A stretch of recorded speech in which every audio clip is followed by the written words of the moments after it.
Dr. Shaw, are you still there? I think you're muted. Sorry. I was trying to comply. Thank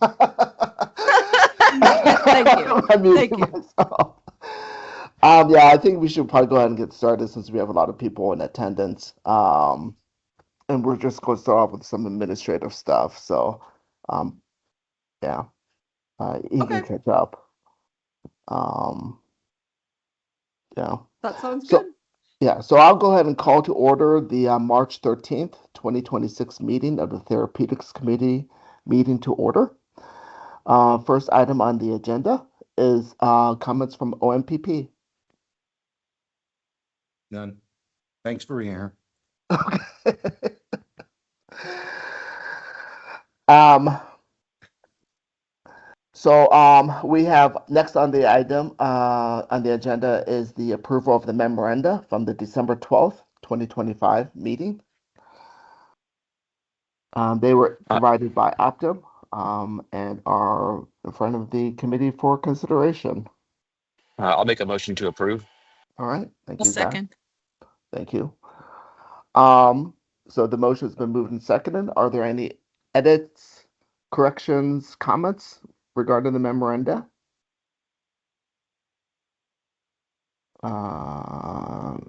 Hearing none.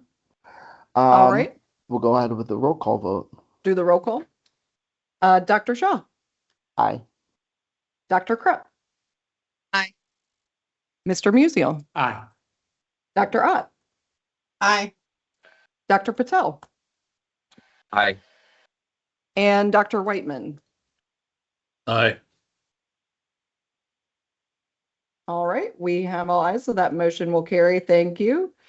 We are then up to the next agenda item, which is the election of officers for this year. So we need to vote for the chair and vice chair of the committee again for this year. I'll make a motion to nominate Dr. Shaw as chair of the committee. I'll second that. Brian was going to second it too, so you've got Oh, three. Dr. sorry. Shaw. I'll let I'm just Brian saying. second. No, you're welcome to second. I was just going to say you've got lots of support, Dr. Shaw. I would observe that the role of chair has gotten much easier since I no longer have to try to pronounce people's names.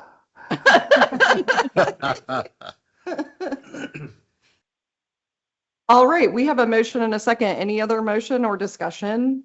Can I nominate Dr. Weber as vice chair? I'll second. Surely.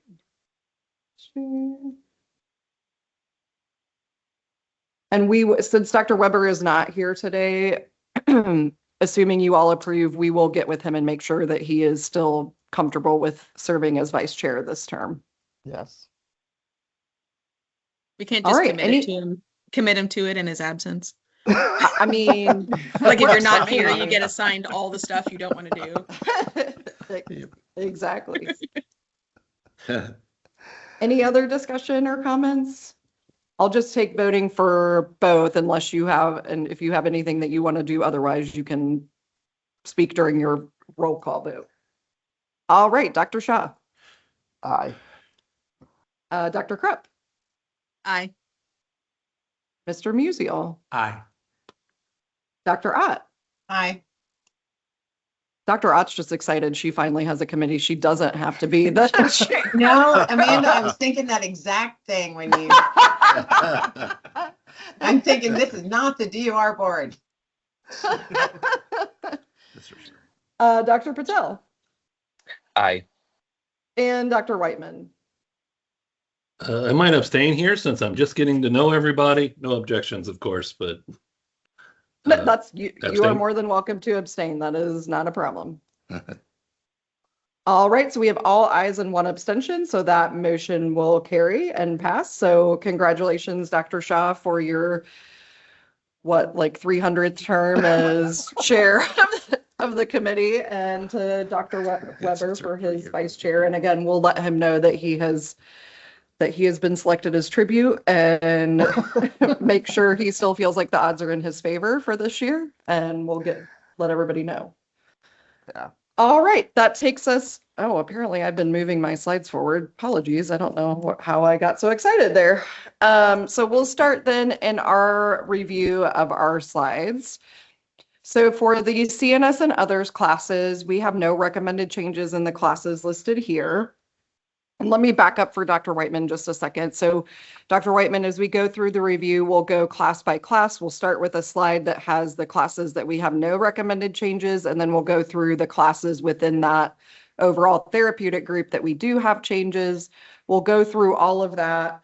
You're more than welcome to ask questions as we go through. Usually as soon as I conclude a category, that's certainly a time to ask questions if you have it then, or you can interrupt me at any time. That's not a problem. We will not talk financials until we go to the closed session, which is the second session of this meeting. And then we'll come back and talk through things again during the open session, which I can relay information on how that runs when we get to that session.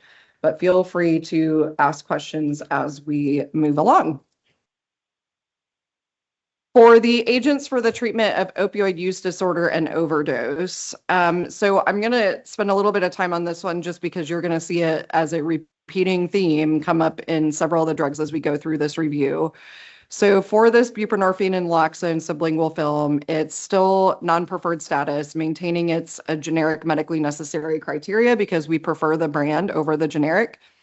But what we're proposing is removing kind of the duplicative step therapy, quantity limit, age limit, anything that else is listed on the PDL because it's already listed on the brand preferred side. Like you can see it over on the preferred side, and the criteria for the generic medically necessary criteria already says that they're going to have to meet those criteria that fall under the preferred brand agent or the preferred generic agent.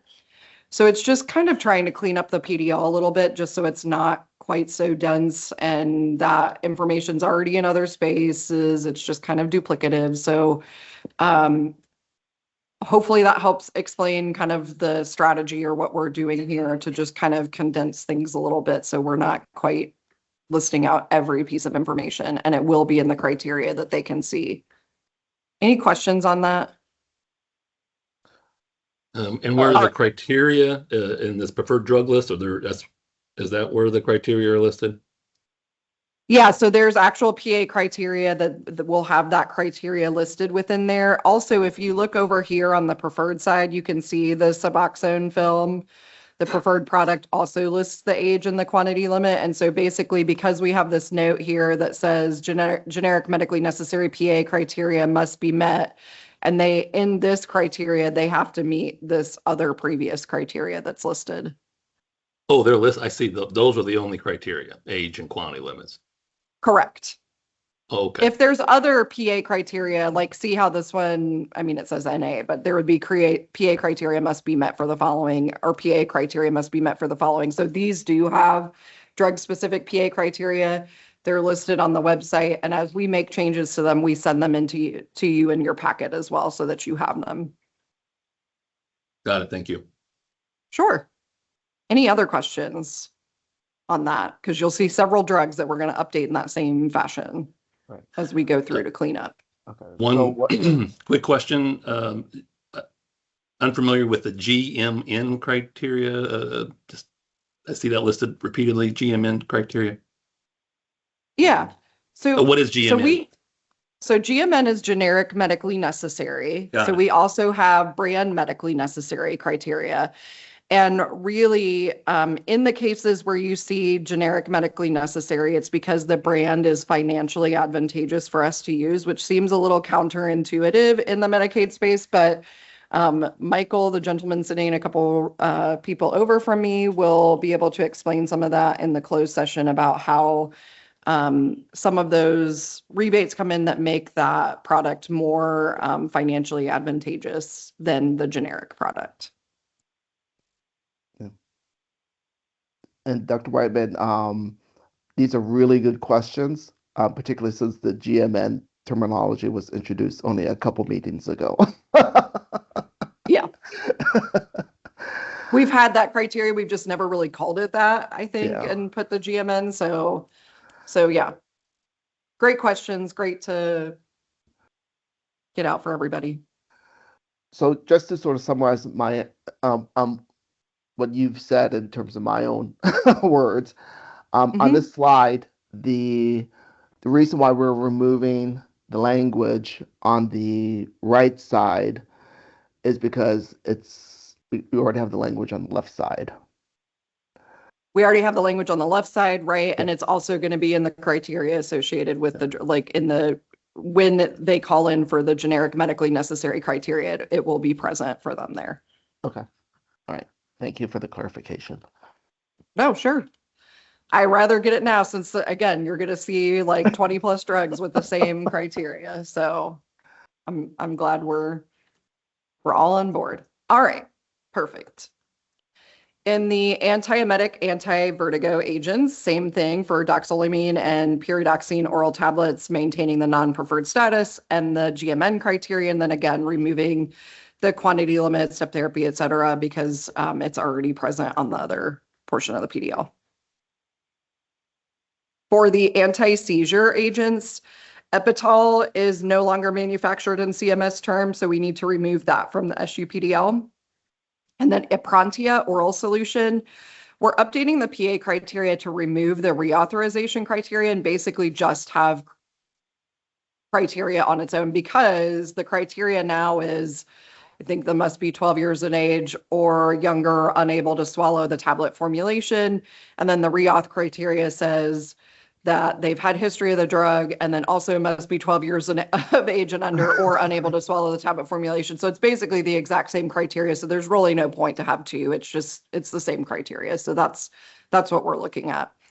And Dr. Whiteman, just for your knowledge, we have a standard in general for most of our solutions, suspensions, items where there's a tablet, capsule, solid dosage form available. We usually do age under 12 are unable to swallow the solid dosage form. If they're under 12, it just automatically reimburses. If they're over 12, it will look for if they're unable to swallow the solid dosage form. And so the reason that we check that in the reauth for those that are over 12, because maybe they were, 13 or 14 and all of a sudden they've learned how to swallow pills, and now we can switch them to that and we don't have to keep them on the more costly suspension. So you'll see that as a theme throughout all of our solution suspension type formulations. And if I'm correct, if somebody starts it at the age of 9 or whatever, it won't require reauthorization until they hit 12, and then it would prompt, and you would have to authorize based on age instead, or based on inability to swallow instead of age. Is that right? That is correct. Yes. Okay.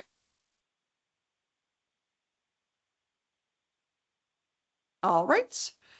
Continuing on in our anti-seizure agents for lamotrigine IR and the ODT starter kit, again, removing the step therapy quantity limit, age limit criteria because it's generic medically necessary applies, so maintaining all of its same statuses, and then doing the same thing to the pregabalin solution.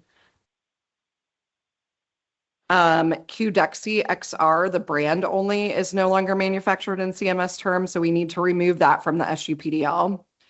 Subbenite is the lamotrigine IR starter kit, again, maintaining its generic medically necessary criteria, non-preferred status, and removing the step therapy QL and age limits as they are required on the PDL. For the Subbenite oral suspension, this product had not been placed previously, so we're moving it to non-preferred and adding step therapy that they must be 2 years of age and older and less than 12 years of age, or 12 years of age and older and unable to swallow the tablet formulation. For the topiramate ER capsule, this is the generic Trokendi, again, maintaining its generic medically necessary criteria, non-preferred status, and then removing the SUPDL documentation around age, quantity, and step. And then same thing for the topiramate solution, the generic Iprantia. Realize I just clicked that really fast, sorry. All right, moving on then into the Alzheimer's and dementia agents. Adlarity patches, this is a donepezil patch, is no longer manufactured in CMS terms, so we are recommending removing that from the SUPDL as well as from the mental health medication and utilization edits. The memantine donepezil, same thing as before, maintaining its GMN and non-preferred status, and then removing its step quantity and age on the portion of the PDL. For the Namenda XR, the capsules that are the brand only, they are no longer manufactured in CMS terms, so removing from the SUPDL and removing from the mental health medication and utilization edits. For the antidepressant agents, the fluvoxamine 25 and 50 milligram tablets, maintaining their current preferred status, and then updating the respective quantity limits for a quantity limit of 2 tablets per day.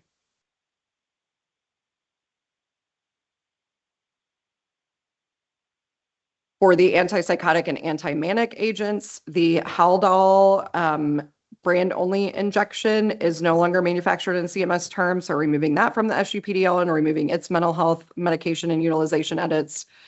The Vraylar maintaining its current preferred status, but updating its age limit for all strengths so that they're going to have an age limit of 10 years of age and older, and then the quantity limit for the 0.5 milligram capsule is 2 capsules per day, and the quantity limit for the 0.75 milligram capsule is 2 capsules per day for their age expansion.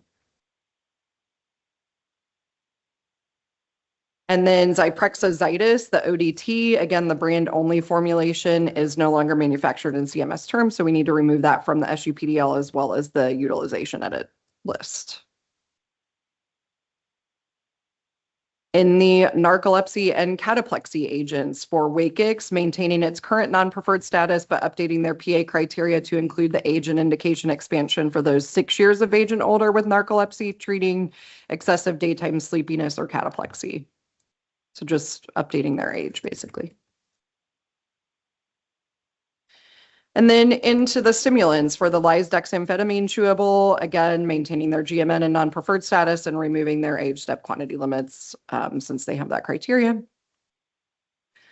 For the Procentra oral solution, maintaining their current non-preferred status and age and quantity limits, but updating their step therapy to must be under 12 years of age or 12 years of age and older and unable to swallow the capsule tablet formulation, as supported by chart documentation, and the prescriber has submitted medical justification for use of Procentra over the generic dextroamphetamine oral solution.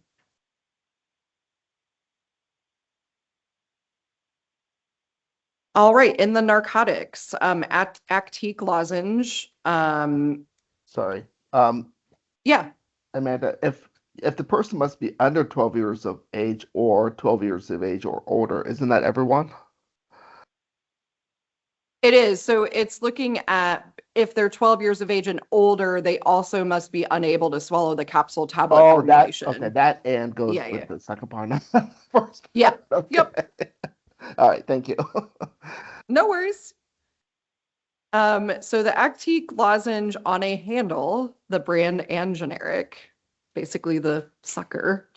I don't know why we have to call it lozenge on a handle. We're getting really creative with our names. Are no longer manufactured in CMS terms. So removing this from the fentanyl PA and quantity limits.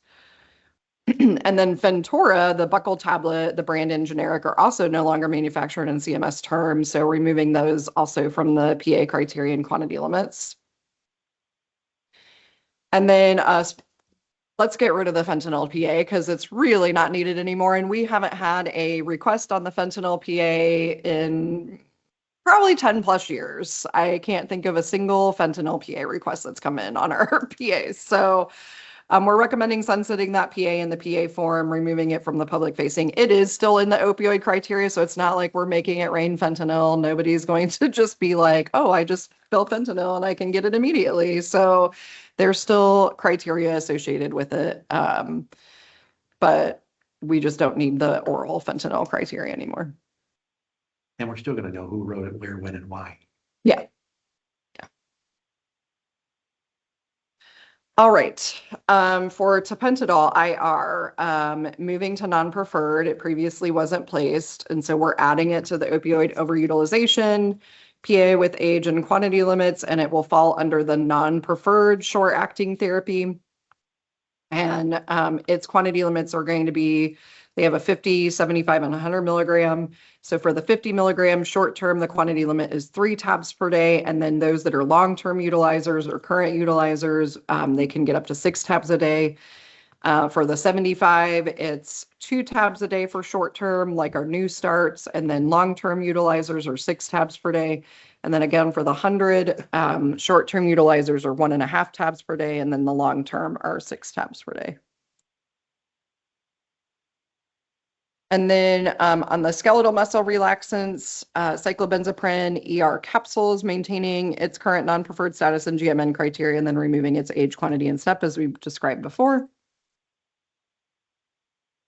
And then for Untralfy, it's a new tizanidine oral solution, moving it to non-preferred, and then just adding step therapy that they must be unable to swallow tablets.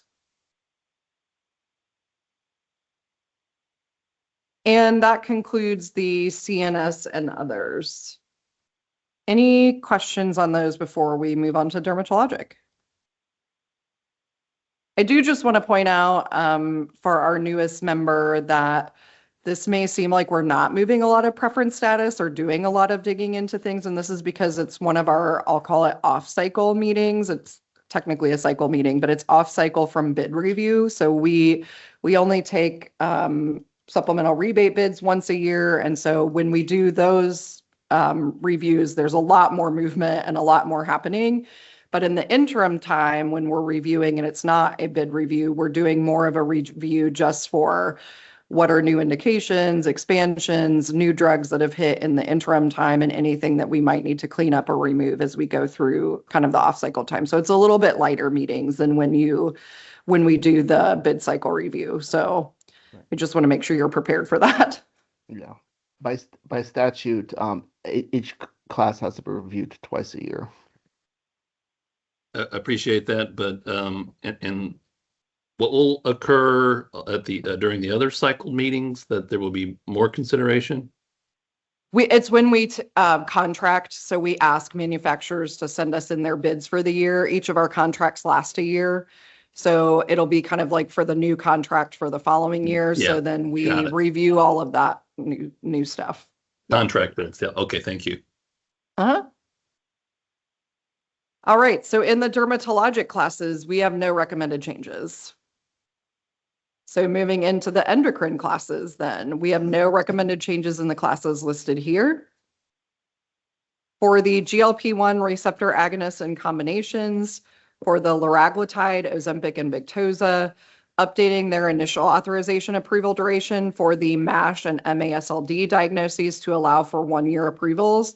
And this is really because we did have 6-month approvals in for the GLP-1s, but nobody's really getting a like a fiber scan or checking their liver again in 6 months. That's just not really an appropriate time period. A year is an appropriate time period to check for differences or changes and improvement. So we want to give them that 1-year time frame, and then they can check again.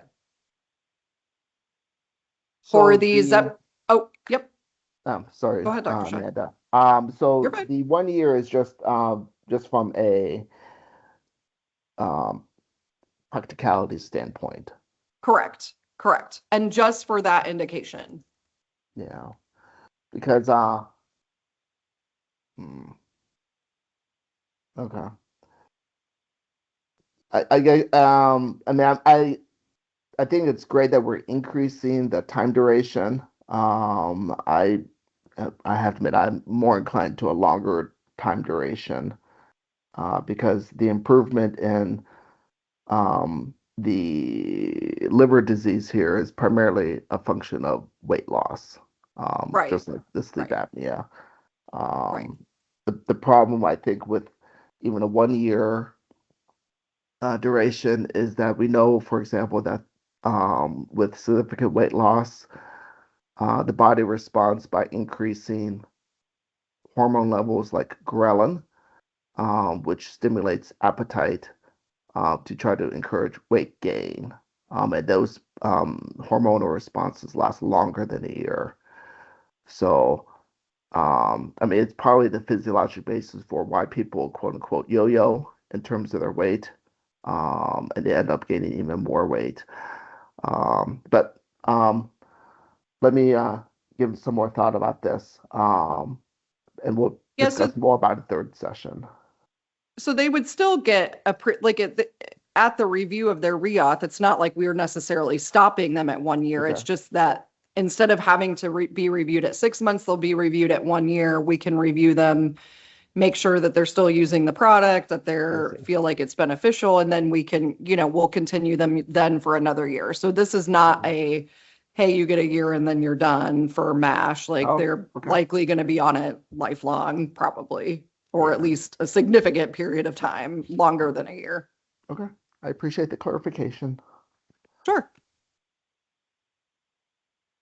All right, for Zepbound, maintaining its current preferred status. This was something that we brought out of the DUR board meeting with Dr. Marshall, that we've updated and clarified the PA criteria verbiage regarding the moderate to severe sleep apnea and AHI score, just so that's clear. And verbiage around those that are when they need their sleep study, if they're using a CPAP continuously versus those that aren't using a CPAP continuously. And if they have medical justification for those that are unable to use their CPAP therapy or BiPAP, whatever, positive airway pressure therapy. So just trying to clarify the criteria after our last discussion to make it hopefully a little bit clearer mud than what it was last time. No, I think it's good that these changes have come back. I think there's improvement. So thank you. Perfect.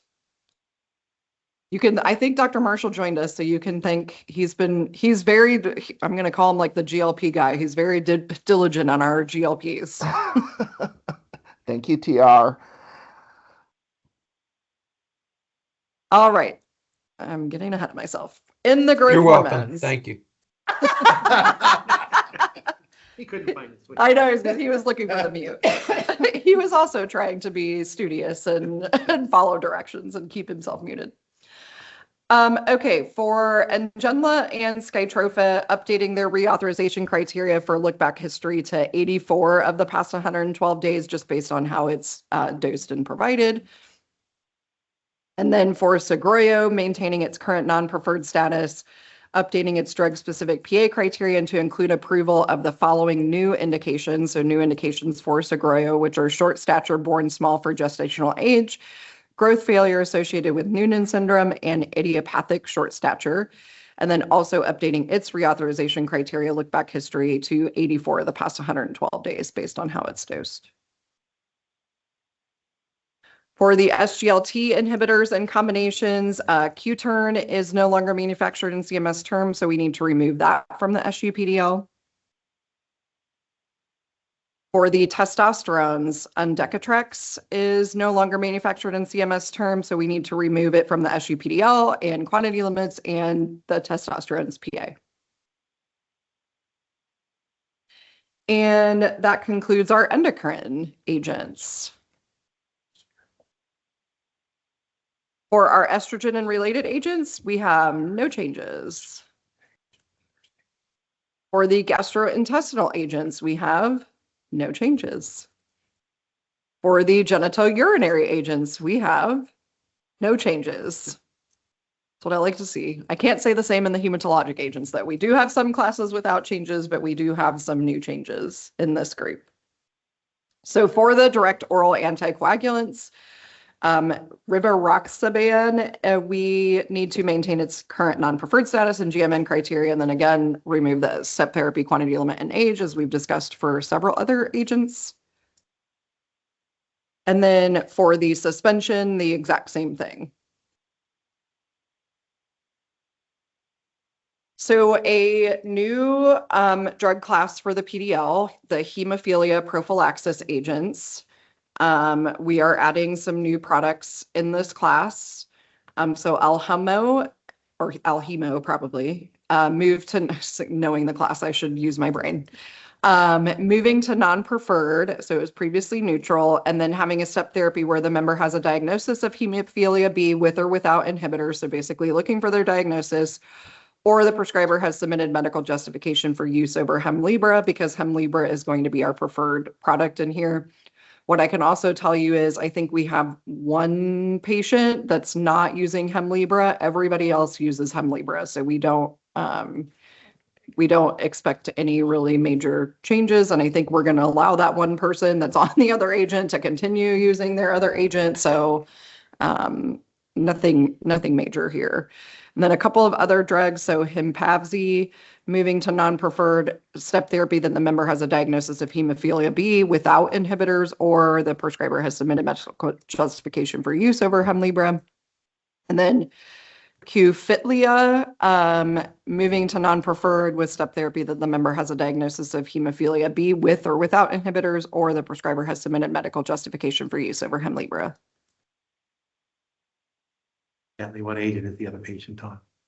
You know, L-Hemo.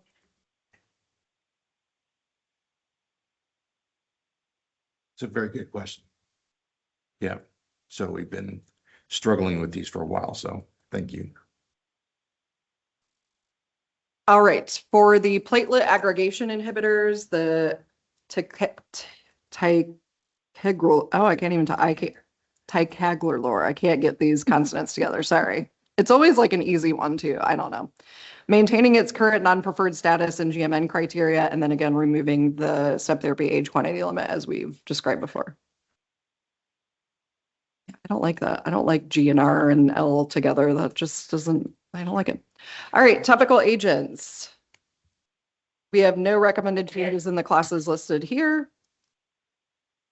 For the topical antiparasitics, this one is an information only. So the Natroba brand, we've moved to preferred. It was previously non-preferred. We're going to remove the BMN criteria and basically maintain the class quantity limit. And I think we're going to have both agents, right? The brand and the generic are just both going to be preferred. Correct.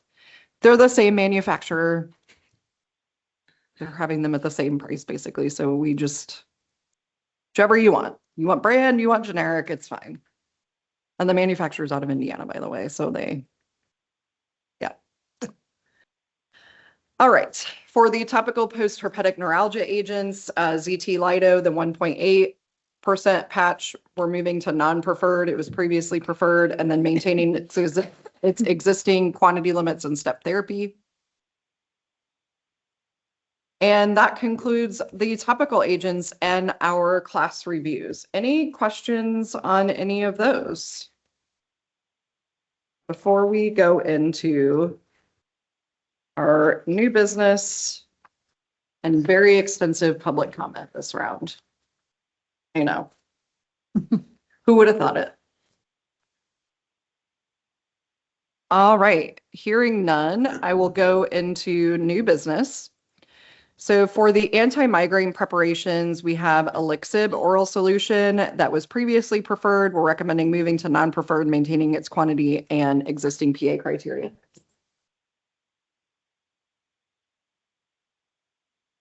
Yeah, they're not paying their rebates. So that's the situation. We could discuss it more in the third session, but that's why we're bringing it to you off cycle in this and moving it to non-preferred. And then our opioid stats for February of 2026. So overall, we did have some decrease in February, not super surprising. January is always a little bit higher because we've come out of the holidays and it's a longer month. February is a little bit shorter because it's a shorter month. So we do tend to see a decrease in February. Overall, you can see our utilizers under 18 is fairly consistent, and the day supply average is still under 5 days. It went up just slightly in the percentage point, but it's still under 5 days, which is basically what we like to see in that age group. Then the chart to the right, you can see everybody that falls into the less than 90, and then the 90 to 750 or greater. And so what dose are we at right now? So we're at 275 MMEs, right? Sorry. Oh, we will be April 1st. My apologies. So we will be at 275 MMEs that we're going down to for our current utilizers. So you can see that those that are PA exempt are the ones that either have cancer or sickle cell or some sort of end of life diagnoses. So you'll notice in our 500 and above, everybody has a PA reason they're PA exempt. We're still working our way down through the other ranges. So we're almost out of this next 250 to 500 range, but we're moving to 275 and we're going and have been going very slowly. But again, these numbers are very small. Still, the vast majority of our patients fall in the less than 90. Most everybody is in that range, and a little bit more in the 90 to 120, but really not a lot when you compare it to the greater whole. So when we look at this is just showing the 90 and above graphs for those that are not PA exempt. So again, not very many people. We're talking very small amounts here. And then this is our overall trending graph. And so the folks in the green color is our current utilizers or long-term utilizers that are greater than 18 years of age. And then our new utilizers are in the cranberry-ish color. So they're the people that have come in new. And then the current utilizers that are less than or equal to 18 years of age are in that kind of purpley blue color at the top. So you can see, again, we had kind of that stepwise up for a little while, like in 2025, and then it kind of leveled out, and then we've kind of stepped down again, and it's kind of leveled out here, I would say. I mean, it's still on a little bit of a downward trend, but, kind of leveling out over the past couple of months. So we just continue to monitor, but really as numbers are kind of as we expect them to be at this point. Then when we look at the individual dosing, so this is the less than 90 MME trending. And so again, I think in general, we see this dip in November and December because there's less elective procedures, and a lot of our elective folks tend to be in the less than 90. So they're having a surgery done. It just tends to not happen over the holiday season. So we do sometimes see where it may go back up start to go back up in January, February. It's definitely leveled off again. Like it's not really on that great downward trend that it was over the November, December kind of time frame. But we'll continue to watch and see what that looks like. And then when we look at everybody else in the less than or the greater than 90, again, remember this is a very small population, so it can look kind of volatile when you're looking at it and just, a few people are moving. But overall, kind of what we expect to see at this point, the steady in the, 500 to 750 and greater than 750, because it's just those same people that we have that are PA exempt that are using there. And then as we move through the 250 to 500, we've kind of had some steady decrease in them. There's a little bit of an uptick, but likely that's like one patient. So it just makes it look like it's increasing, even though it's probably really not, or not significantly. So nothing really surprising in this graph either. Any questions on the opioid reporting? So Amanda, it's Michael Shaw here. So these numbers, they include buprenorphine? They do not. They include buprenorphine for the treatment of pain. But not for the use of opioid overuse disorder. But not for opioid use disorder. And just as a FYI, our buprenorphine, we don't attribute an MME to, just because there's really not an attributable MME to the product. So they don't really fall in that MME range at all either.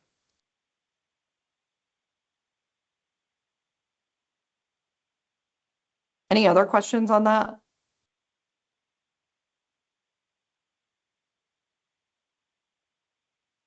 All right. Any other new business that we have before we get into public comment?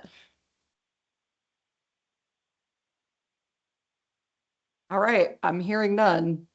Buckle up, folks. We got a lot today. All right. So first on our list for public comment, I have Kirsten, I think it's Klepfer or Neffy. You're on the line. Yes, that's me. All right. You may go ahead and begin. Hi, I'm Kirsten Klepfer. I'm an allergist immunologist at IU School of Medicine. I'm talking to you about Neffy, which is a nasal epinephrine that's now available.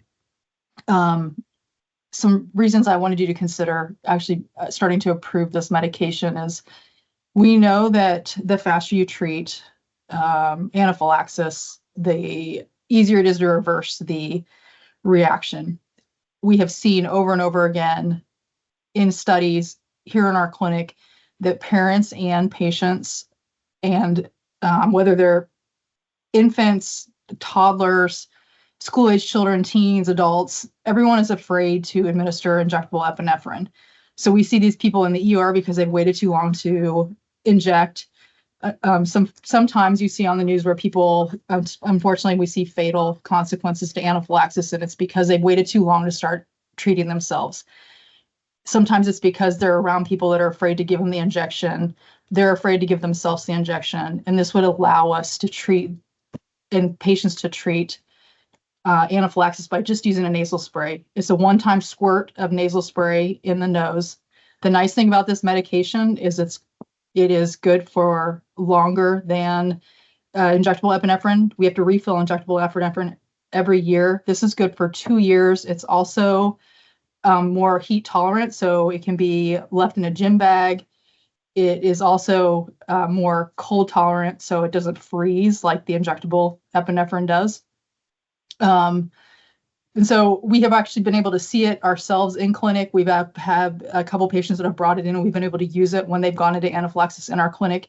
It works just as fast as injectable epinephrine, and I would argue probably faster. And when we give it to them, they would get 2 of these devices that is easier to carry than the injectable epinephrine. I think I'm out of time. Oh, no, it's Thank you, fine. Dr. Klepfer. So Dr. Klepfer, this is Dr. Shaw here. So part of the role of the committee is to ensure that the preferred drug list is informed by clinical experience. But the other side is that we have to evaluate, particularly during the second session, the financial impact. So I definitely hear from you that there are clear advantages of using a product like Neffy. How would you structure a restriction I'm not suggesting you have to suggest a restriction, but if you were in our shoes and we had to figure out how to delineate some restrictions, because it's on a non-preferred drug list because it's there's a cost aspect to it. Mm-hmm. How would you carve out access versus restriction? If you have to put limitations versus because of cost, it would be nice to. There are some restrictions. We can't start prescribing it until they're a certain weight. But unfortunately, we see people that are afraid to give their kids injections, and then we see teens who are afraid to give themselves injections. So if we could access this even just for our children, 18 and under, this would be a huge improvement in care for our kids because we see over and over again people not giving their kids the injection because they're afraid to. Dr. Shaw, I did want to add that if somebody submits PA related to that the parent is unable or unwilling to give the injection due to fear, or that the child is unable or unwilling to do the same thing to themselves, that is something that would be approvable in the PA criteria. So I just wanted to point that out. Yeah, one thing maybe to reach out to IAP to see if they could disseminate that information to their members.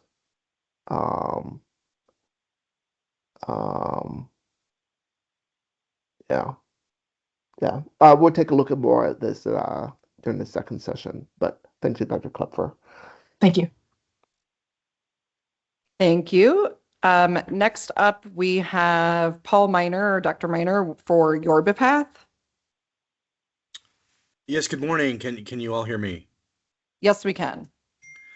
Great. Hey, I'll keep this brief. I just wanted to take the opportunity to thank the committee for recommending the changes or the continuation of the policies for Yorvipath and Skytrofa. Just briefly, I just wanted to mention that in any subsequent review, we do have additional data, 214 weeks of data on our bone morphometric data from the Path Forward trial. We also have 3-year pooled data from both our phase 2 and phase 3 trials. We do have an extension for the shelf life of the product to 36 months, which is now approved and will be in a subsequent label update. And the ESE guideline revision from 2025 just states that treatment goals are reframed to emphasize quality of life, symptom relief, and long-term prognosis alongside biochemical targets. So I just wanted to update the committee on that. Thank you for your time, and I'll return the remainder of my time to committee unless there are any questions. Thank you. Any questions for Dr. Miner? Thank you very much. Thank you.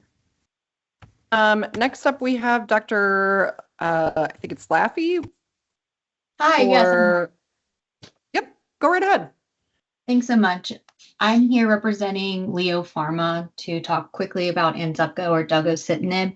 Ultimately, we want to thank the committee for continuing to provide access to Anzupco for the Indiana Medicaid patients.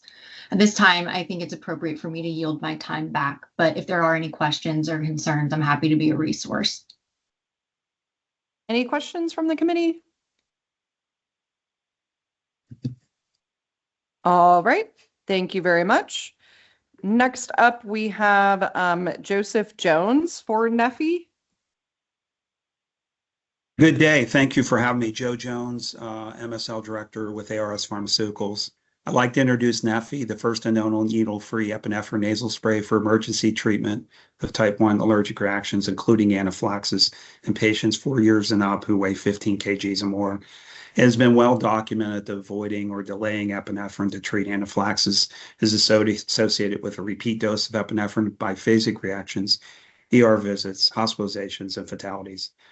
Despite such risk, patients and caregivers do not carry, avoid, and delay use of epinephrine due to fear of needle, concerns about safety, such as lacerations, accidental self-injection, and intravascular administration. Needle devices are bulky in shape and size and complex to use. Neffy is needleless and designed to be easy to use, carry, and store with proven device reliability. Extensive clinical studies under various allergic conditions have demonstrated Neffy's PK, PD, and safety profiles are comparable to or greater than injection products. Also supported by real-world data under Oral Food Challenge, which reinforces Neffy's rapid and effective response. Besides being needle-free, it's reliable. It's the same sprayer used for Narcan for opioid overdoses. It's small and easy to carry and discreet. Auto injectors have an 18-month shelf life. Neffy has 24 to 30 months, so it might be more convenient and economical. And also, when you look at storage conditions and excursions, needle injectors are up to 86 degrees Fahrenheit, where Neffy's up to 122 degrees Fahrenheit. So due to the significant unmet need in this category, I respectfully urge the committee to consider providing unrestricted access to this life-saving medication. Thank you. Thank you. So, Mr. Jones, is there currently a supplemental rebate from ARS? I'm on the medical side, so that would be market access. I do not know, but I can have the person follow up with you. Okay. We can confirm that is no. Oh, okay. Okay. That would help if you want to reach out to your market side. Are you able, maybe I misunderstood earlier, but rebates are permitted at this point in this Oh, meeting no, not versus- this point, but okay. Class will Thank you. come up for review in the future, so it would be helpful. Okay, thank you. Thank you. Any other questions from the committee? All right, moving on then to Dr. Rodriguez for Sublocade. Yeah, thank you guys for having me today. So I am a pharmacist at Indivior, and I really do appreciate your time for allowing me the opportunity to speak. I wanted to preface that currently the fentanyl era has really seen a change and it's evolved, which has made the treatment of this disorder really difficult. And we're seeing that that is being driven by the route of administration and the dosage that is being used out in the streets. And the ASAM guidelines currently emphasize that individualized treatment is really the best route, especially for your severe patients and those who are most at risk. And this past week, Indivior did publish new real-world evidence that looked at Sublocade, specifically looking at patient adherence and expected outcomes for relapse. And those relapse indicators that we saw included emergency department visit, inpatient admissions, and detox within medical claims. And we did see a decrease in that. And those outcomes actually were observed even when we compared patients who were adherent to other forms of MOUD. So just wanted to bring awareness to that new literature. And when we look at the broader OUD literature, like the publication that I did submit, it does mirror that improved retention is associated with adequate early exposure of buprenorphine to manage those patients' symptoms. And so with the collective evidence and really the recent news that we've seen in the state, it really aligns with what we're seeing with severity to this high-risk population.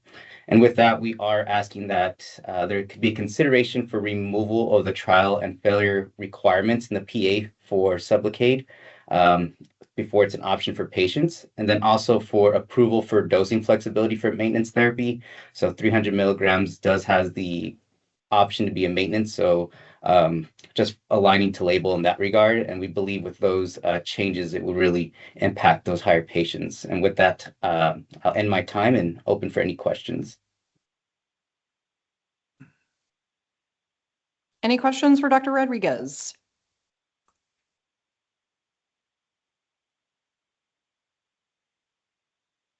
All right, thank you. Thank you. Next up, we have Dr. Odabayi for two drugs, Austedo and Uzedy.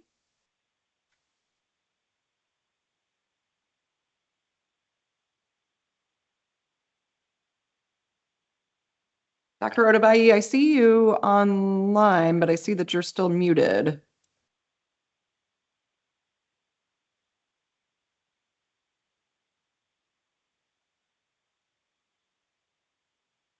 All right, well, we'll come back. Oh, now we can hear you. Yes, we can. I'm sorry, I was trying to unmute. No but yes, worries. Thank you. And I'd be happy to yield my time back to the state and address any questions. Perfect. Any questions from the committee? Great, thank you. All right, thank you so much. Appreciate it. Yeah. Next up, we have somebody with a great first name. I might be a little biased. Dr. Heikelis, I think is the last name for February. Yes, thank you so much. Thanks for this opportunity to be here, but for me too, I'll be yielding my time back. Perfect, thank you. Thanks, have a great day. You too. Enjoy that first name. I'm having trouble pronouncing that one. Yeah, I know, I shouldn't, right? Dr. Chapman is next up Hi, on the thank you list. so much. Hi, thank you so much. I just want to let you know I'm here to address any questions anyone has about our Zofree. I want to thank you for keeping on the preferred list and yield my time back to you. Perfect. Any questions from the committee? All right. Next Thank up, you. thank you. We have Dr. Sumner.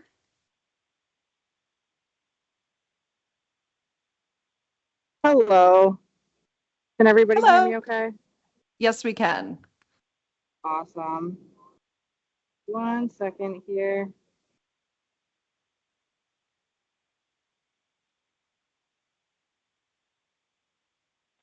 All right, I am ready to go. Hello, Perfect. my name is Lauren Sumner. I'm a pharmacist. I'm a regional medical account director on the medical value and outcomes team at Sanofi. Today, I'd like to discuss Qfitlia, a therapy that's changing how we approach hemophilia treatment for our patients. As a first-in-class subcutaneous antithrombin lowering therapy, Qfitlia offers unique advantages in efficacy, safety, and the treatment burden reduction. Qfitlia works through a unique mechanism, unlike traditional factor replacement therapies and other rebalancing agents, by targeting antithrombin, a protein that naturally inhibits blood clotting. Qfitlia helps restore the balance of the coagulation system. This approach allows thrombin generation to increase, effectively rebalancing hemostasis in patients with hemophilia A and B, regardless of inhibitor status. This product offers benefits to those that have inhibitors and those that may struggle with adhering to more frequent dosing regimens. Patient safety is paramount in the hemophilia population, and Qfilia safety profile is enhanced by the FDA-cleared antithrombin blood assay, which reliably measures antithrombin levels. This companion diagnostic test ensures appropriate dosing and monitoring, providing patients and clinicians with confidence when prescribing. The ability to precisely measure antithrombin levels allows for personalized treatment approaches and helps prevent potential complications such as thromboembolic events. Qfilia is the only rebalancing agent on the market that includes lab testing to ensure a level that is both safe and effective for the individual patient. The ATLAS clinical development program demonstrated remarkable results that directly impact patients' quality of life and healthcare utilization. Qfilia reduced overall annual bleeding rates by 71% in patients without inhibitors and 73% in patients with inhibitors compared to on-demand treatment. These outcomes were achieved with as few as 6 subcutaneous injections per year, the fewest doses of any prophylactic hemophilia therapy. Patients that experience bleeding events while on fitusiran prophylaxis utilize less factor to treat bleeds compared to those treating on demand. For patients undergoing surgical procedures, there was a reduction in factor consumption, and this translates to lower overall treatment costs while maintaining effective hemostatic control during these high-risk periods. Additionally, we're evaluating the safety and efficacy utilizing Qfilia in patients switching from emicizumab in an ongoing phase 4 study. In conclusion, Qfilia represents a paradigm shift in hemophilia management for the Medicaid population, offering effective bleed protection, simplified administration, reduced treatment burden, and comprehensive safety monitoring through a single innovative therapy. We respectfully request that the board consider Qfilia coverage as a treatment for all hemophilia phenotypes, especially those that are difficult to treat with other currently available therapy options. Thank you. Thank you. Any questions for Dr. Sumner? Thank you. Next up, we have Pam Eads for Fintepla. Thank you. Good morning. My name is Pam Eads. I'm the Senior Medical Outcomes Liaison for UCB, here to discuss 2 rare forms of epilepsy in UCB's product Fintepla. Dravet syndrome and Lennox-Gastaut syndrome, also known as LGS, are severe treatment-resistant rare epilepsy syndromes. In the U.S., the estimated Dravet syndrome incidence rate is about 1 in 15,000, and LGS affects 1 to 2% of patients with epilepsy. Both syndromes are characterized by seizures, developmental delay, and intellectual disability. Uncontrolled seizures can lead to serious injuries and life-threatening complications such as status epilepticus and sudden unexpected death in epilepsy known as SUDEP. The 2022 International Dravet Syndrome Consensus Statement recommends the use of Onfi, Diacomet, or Fintepla as first or second-line therapy. There are no consensus guidelines for LGS. Currently, Indiana Medicaid requires trial and failure of Epidiolex before approving Fintepla for Dravet syndrome, and a trial and failure of Epidiolex and Diacomet before approving Fintepla and LGS. Considering the seriousness of these uncommon epilepsy syndromes, we ask you to consider providing Fintepla with the same access as other medications indicated for Dravet syndrome and LGS. Fintepla is approved for treatment of seizures associated with both Dravet and LGS in patients 2 years of age and older. Fintepla has a well-established safety profile. Fintepla has a boxed warning and can cause valvular heart disease or VHD and pulmonary arterial hypertension or PAH. Although no patients receiving Fintepla developed VHD or PAH in clinical trials for Dravet syndrome and LGS of up to 3 years in duration, cases have been reported during Fintepla use in the post-marketing setting. Echocardiograms are required before, during, and after treatment, and Fintepla is available through a REMS program. I'm here to answer any questions you have about Fintepla today. Any questions from the committee? Thank you. Thank you. But wait, there's more. Oh my. All right. Next up, we have Dr. Dasgupta for Evenity. Thank you very much. Can you hear me? Yes, we can. All right. My name is Ryan Dasgupta. I'm a medical value and access liaison with Amgen, and I'll be discussing Evenity or romosozumab and literature to support first-line use in patients with postmenopausal osteoporosis at very high risk for fracture, and removal of the bisphosphonate and teriparatide step therapy requirements. Evenity is a monoclonal antibody that inhibits sclerostin and is the only bone-forming agent that exerts a dual effect, increasing bone formation and, to a lesser extent, decreasing bone resorption. Evenity improves bone strength and bone mineral density at the hip and vertebrae and reduces vertebral fracture risk within 1 year.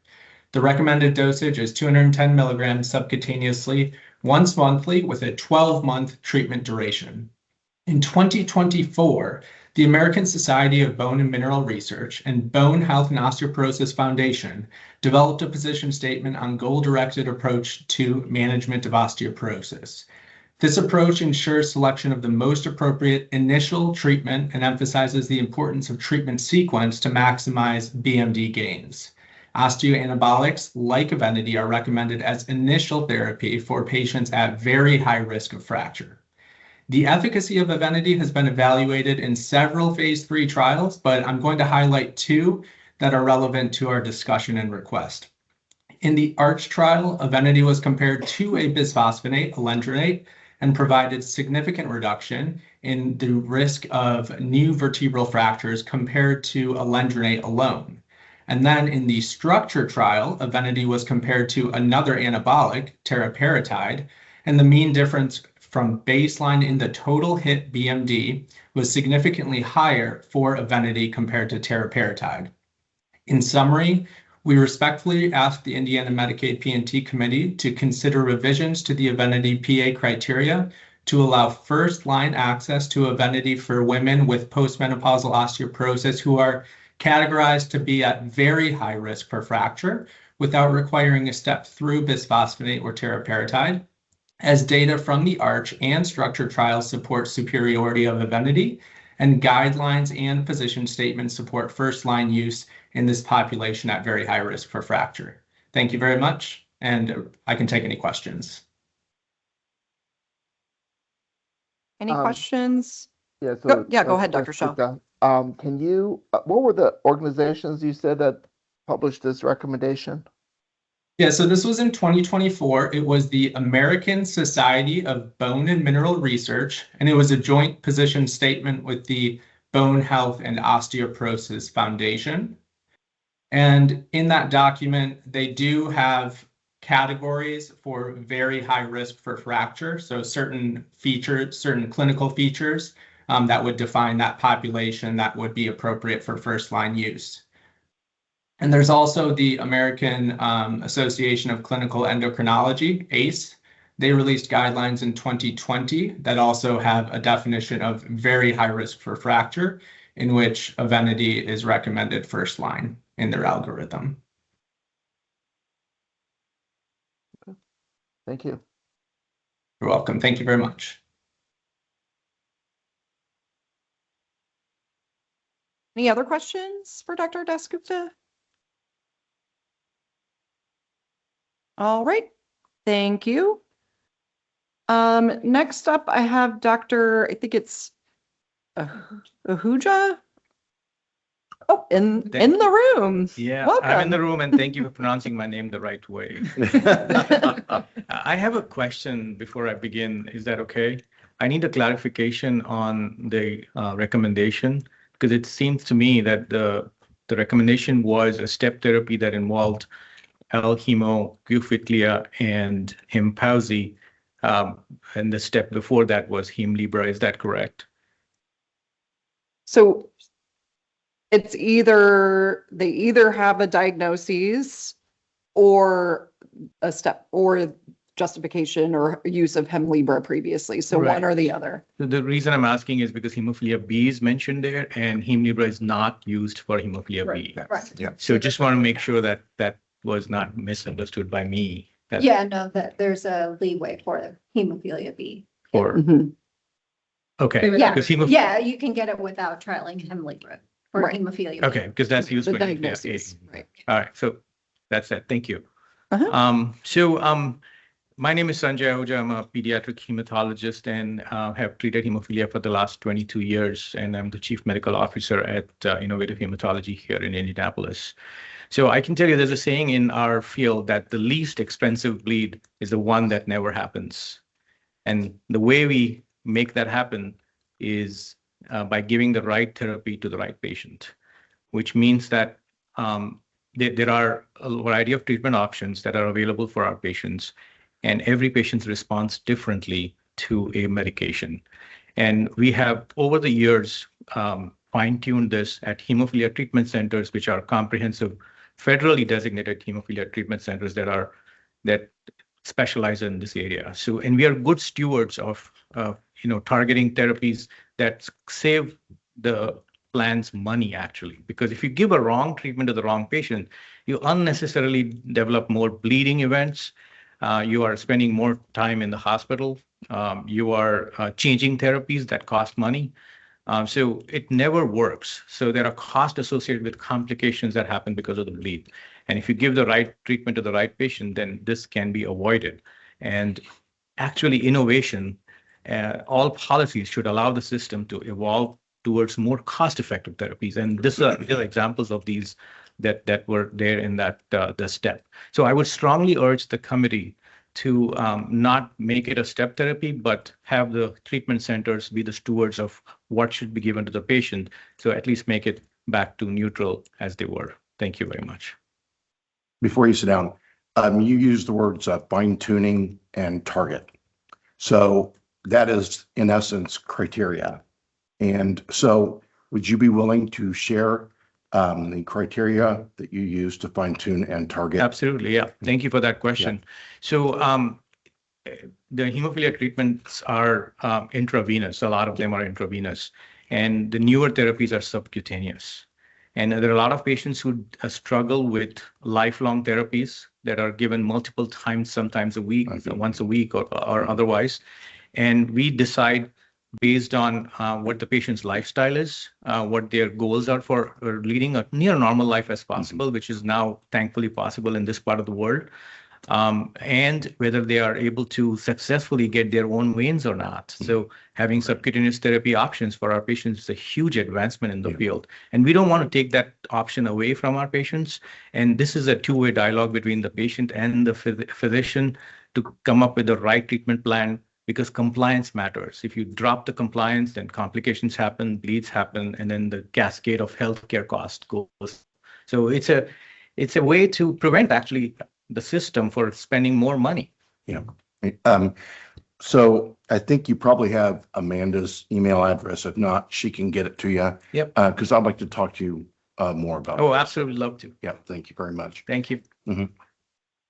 And then if the committee had any questions. Yeah, so any other questions from the committee?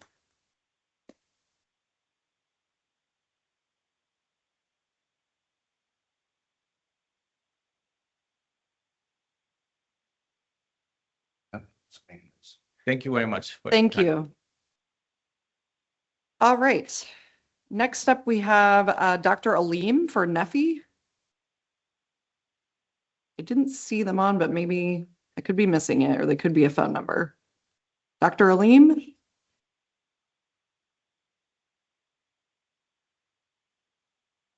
All right, I will move on to Amy Crossan, which I also didn't see, but they could be a phone number. Is there an Amy Crossan on?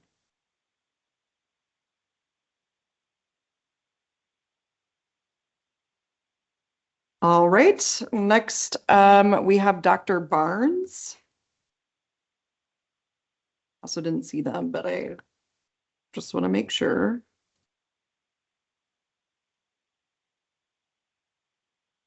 All right, I will move on then to Dr. Wise.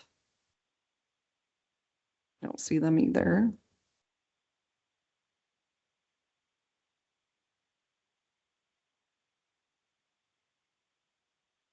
How about Christina? I think it's Ciaccio. It's Chacho. Oh. I don't see them on though. Okay. We will then go to Michelle Rice. Also in-house. All right. Thank you.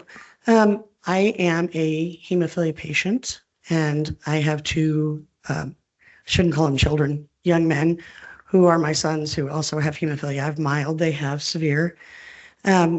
I just wanted to talk a little bit about what the doctor had just said about the fact that can be a difference in how these drugs work for the patients. I have 2 kids, same genetics, have never been able to use the same product.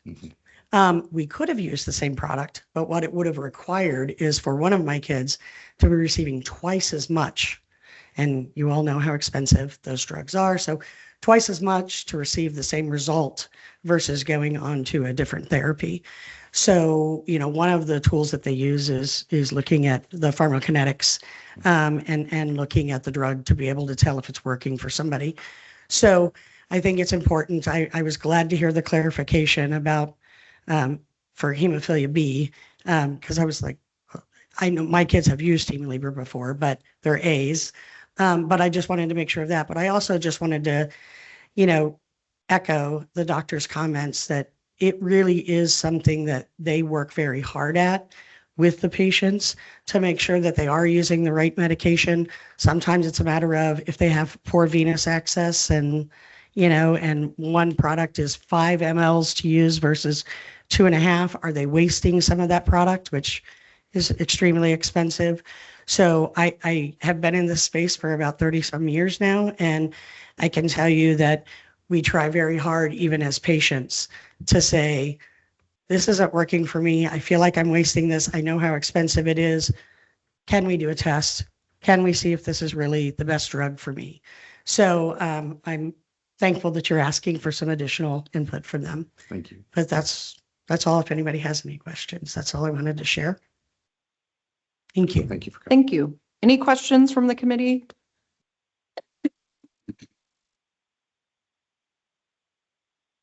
All right. I didn't see Hannah Kaiser on, but I'll throw it out. Hannah Kaiser. And I also didn't see Dr. Binden on, but Dr. Binden, are you on the line?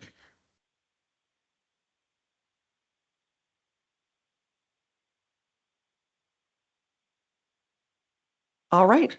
That concludes our public comment. Thank you, everybody.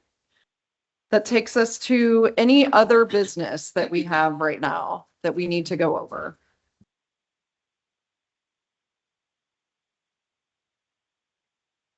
All right, hearing none, I'm going to mention a few things before we go into the closed session.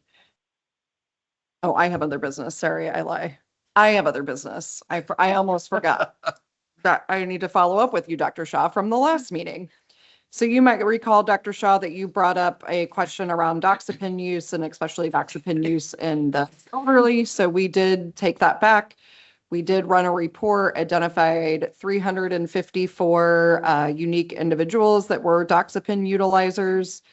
89 of those individuals were on the 3 or 6 milligram. And then 20 members were 60 years of age and older. And then of those 20, only 2 were on the 3 or 6 milligram, while the rest were on the 10 or more milligrams, which indicates a different, potentially a crossover between insomnia and some other approved indication like anxiety, bipolar disorder, or major depressive disorder. So we do have doxepin listed out in the separate classes. So the cap and oral solution that are at the higher strengths are in the antidepressant category. And then the 3 and 6 milligrams for the insomnia are in the insomnia agents. So we feel like we're listing them out appropriately so that people know which category they're in based on their strength. And again, we feel like at least in our space, the utilization is really low, and that we do have the mental health and utilization edits and quantity limits that reiterate the strengths and quantity limits for those classes. So we just wanted to bring that back to you. Any questions, concerns that you have related to that at the moment? Not at the moment. I mean, I do appreciate the information and report. Just let me give some more thought about it. Okay. Yeah, let us know if you have anything additional that comes up from that. Okay. Thank you. All right. So before we break, just of note, if you're still in the room, like we are behind schedule, we're at 10:19, but I want to give people a chance for a bio break. So if you're in the room, if you could please, exit when we break so that we can get started on the next session. Dr. Whiteman and everybody else on the committee, you should have received a separate invite for the closed session. You can click over to that session. That's where we'll discuss the financials. I'm going to give everybody 5 minutes to go run and do the things that you might need to do in that 5 minutes. And then we'll get started at like 10:25. After we finish with that session, we will go back to the open session. That's supposed to start at 11. We might be a little bit behind just because we're already behind, although I know we don't have a ton to cover in the closed session, so we might still be on time. But if for some reason, for those of you on the phone, we're not back right at 11, we will get back over there as soon as we finish with the closed session. Any questions, concerns, comments before we break for 5 and join again? And I say break for 5, I also have to get our IT person in to put us up on the screen again. That might take longer than 5 minutes. So if we're not there right away, we will be there shortly. So all right, thanks everybody. Where is the link for the second session? It should have been as a request, but Courtney will send it to you again, Dr. Shaw. Okay. Does everybody else have it? Does anybody else need the second link? Sounds like we're good. Okay, we will see you all shortly. Thank you.